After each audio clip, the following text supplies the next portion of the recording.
vais vous faire lecture du communiqué 141 du ministère de la Santé et de l'Action sociale de ce lundi 20 juillet 2020, qui a reçu les résultats des examens virologiques ci-après. Sur 639 tests réalisés, 138 sont revenus positifs, soit un taux de positivité de 21%. Les cas positifs sont répartis comme suit: 97 cas contacts suivis par nos services, 41 cas issus de la transmission communautaire et répartis entre Mbao 5, Ouest Foire 3, Saint-Louis 3, Ziguinchor 3, Mermoz 2, Thiadiaye 2, Parcelles Assainies 2, Yoff 2, Almadies 1, Avenue Lamine Gueye 1, Bignona 1, Colobane 1, Diamniadio 1, Diourbel 1, Gibraltar 1, Guédiawaye 1, HLM 6 1, Joal 1, Kaolack 1,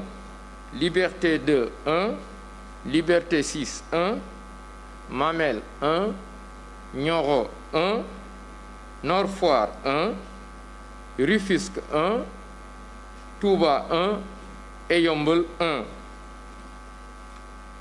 54 patients hospitalisés ont été contrôlés négatifs et déclarés guéris.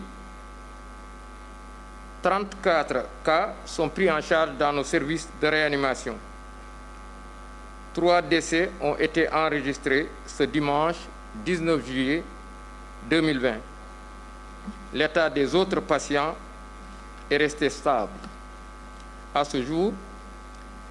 8 948 cas ont été déclarés positifs, dont 6 002 guéris,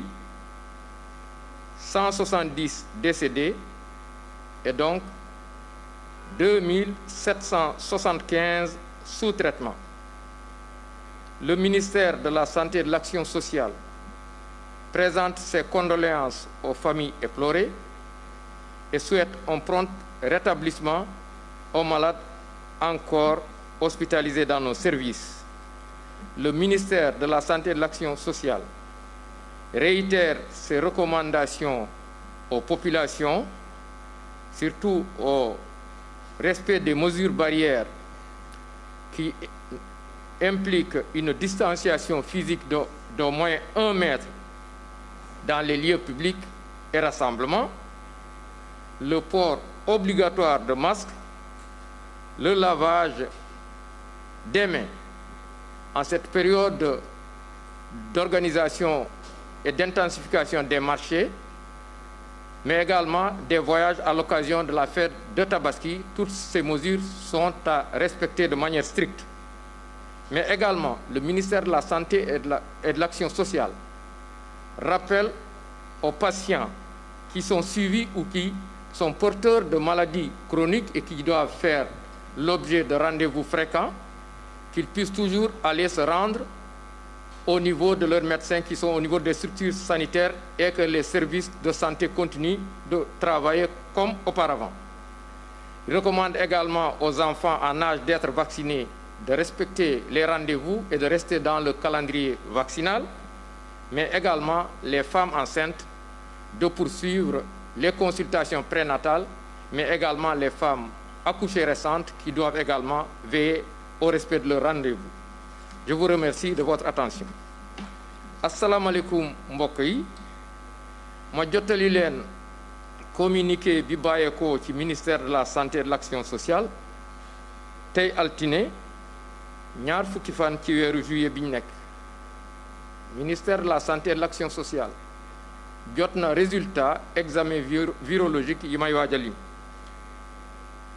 ci juróom benn téeméer ak fanweer ak juróom-ñeent test yi ñuy def téeméer ak fanweer ak juróom-ñett ñoo ci positif juróom-ñeent fukk ak juróom-ñaari cas ñoo ci contact mooy ñi jaxasoo woon ak ñi yore doomu jàngoro ji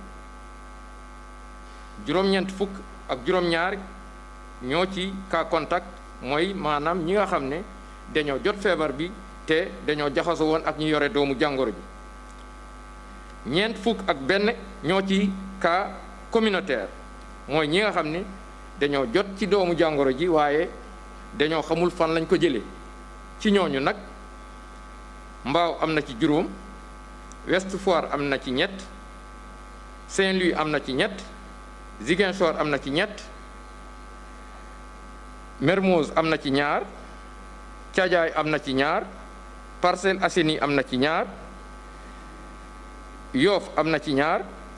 Almadies am na ci benn Avenue Lamine Gueye am na ci benn Bignona am na ci benn Colobane am na ci benn Diamniadio am na ci benn Diourbel am na ci benn Gibraltar am na ci benn Guédiawaye am na ci benn HLM 6 am na ci benn Joal am na ci benn Kaolack am na ci benn Liberté 2 am na ci benn Liberté 6 am na ci benn Mamel am na ci benn Nioro am na ci benn Nord Foire am na ci benn Rufisque am na ci benn Touba am na ci benn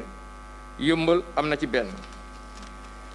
juróom fukki cas ak ñeent ñi entré woon wér nañu bés ni ki tey dinañu génn bu ci yàlla àndee fanweer ak ñeent cas ñu ngi ci des ci service réanimation ñett ñàkk seeni bakkan ni ki démb dibéer fukki fan ak juróom-ñeent ci weeru juillet bi ñu nekk ñeneen ñi des ñu ngi am tan ci bésu tey dalee ko ci cas bu njëkk Sénégal wàññi na juróom-ñetti junni ak juróom-ñeent téeméer ak ñeent fukk ak juróom-ñetti cas ci ñooñu juróom benn junni ak ñaar wér nañ si téeméer ak juróom-ñaar fukk ñàkk seen bakkan mu des ñaari junni ak juróom-ñaar téeméer ak juróom-ñaar fukk ak juróom ministère de la santé et de l'action sociale mu ngi jaal suñu dëkkandoo yi nga xam ne dañoo jot a am ay mbokk yu wàññeeku di ñaanal ñi des ci hôpitaux yi yàlla may leen tan ba ñu génn ak jàmm ministère de la santé et de l'action sociale di fàttali askan yi ñu gën a sàmmonte ak digle yi ñu joxe woon surtout ci période bi nga xam ne mooy période tabaski bi ñi war a ñibbi jël transport bi dem ci seen dëkk yi wala aussi ñi fi nekk aussi wala nit ñi di dem ci marché yi ak ci yenn bërëb yi ñooñu toujours fépp fooy dem na nga fexe ba képp ki nga xam ne yaa ngi janoo ak moom wala mu nekk sa wet lu mu gën a néew téeméer lu mel ni mètre dox seen diggante nit ñi di jëfandikoo seen masque yaa xam ne da ngay dem marché wala da ngay tukki nit ñi di gën a sopp raxas seeni loxo yi te aussi di fàttali malade yi mooy maanaam ñi nga xam ne ñu ngi sooxaale ak yeneen feebar wala ci yeneen ci pour seen wér-gu-yaram ñu continuer di dem ci dispensaires yi wala ci hôpitaux yi surtout ñi nga xam ne dañoo war a am rendez-vous di seeti seeni docteur war nañu continuer di ko def su fekkee ne xale yi aussi ñu bañ leen a fàtte dañoo war a toppatoo seeni ñàkk ñu jot ci ñàkk yi ni mu waree waaye nag jigéen ñu wérul yi tamit dañoo war a def ay consultation li ñu woowe consultation prénatale yi ñu wasin bees yi aussi war nañu dem ci seen rendez-vous niñ ko diglee ministère de la santé et de l'action sociale mu ngi leen di sant di leen gërëm wasalaam